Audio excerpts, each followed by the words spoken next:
सांगा।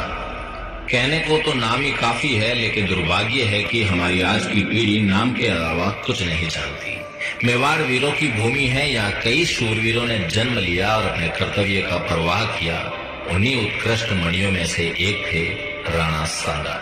पूरा नाम महाराणा संग्राम सिंह। वैसे तो मेवाड़ के हर राणा की तरह इनका पूरा जीवन भी युद्ध के इर्द गिर्द ही बीता, लेकिन इनकी कहानी थोड़ी अलग है। राणा सांगा ने अपने जीवन काल में 100 से अधिक युद्ध लड़े और इन युद्धों के दौरान राणा सांगा ने अपनी एक आंख, एक हाथ और एक पैर गंवा दिया।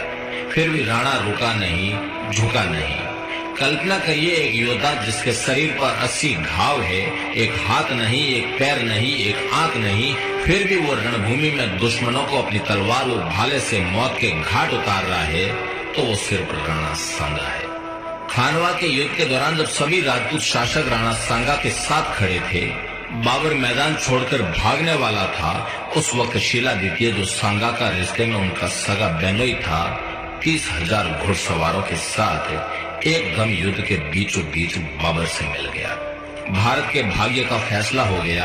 आने वाले 300 साल तक समरकंद से आए तैमूर वंशी तुर्क, जो मुगल कहलाए, हिंदुस्तान के भाग्य विधाता हो गए। राणा सांगा फिर लड़ना चाहते थे, लेकिन घायल सांगा को जहर दे दिया गया। इतिहास के पन्ने कुर हकीकतें होती है। सुखद बॉलीवुड फिल्मों जैसा उसका अंत नहीं होता। सांगा हिंदुस्तान का बादशाह नहीं बन पाया। सांगा को हराने वाले बाबर की कब्र भी हिंदुस्तान के बजाय अफगानिस्तान में बनी।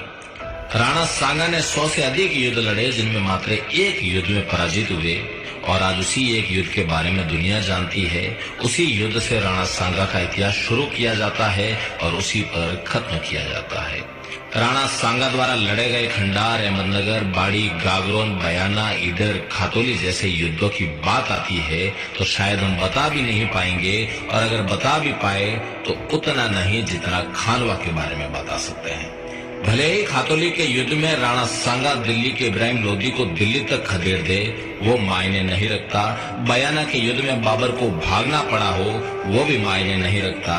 मायने रखता है कि बाबर से खानवा के युद्ध में राणा सांगा हार गया। लेकिन जिन्होंने ये तय कर लिया था कि भारतीयों को असली भारत से कभी रूबरू नहीं होने देना है, उन्होंने हमारे सच्चे इतिहास का गला घोंट दिया। जिन बच्चों के खिलौने भी शेर और भाले थे, जिनके जीवन का अंत ही रण था, उनको इतिहास के अंधेरे में दबाकर मार दिया गया।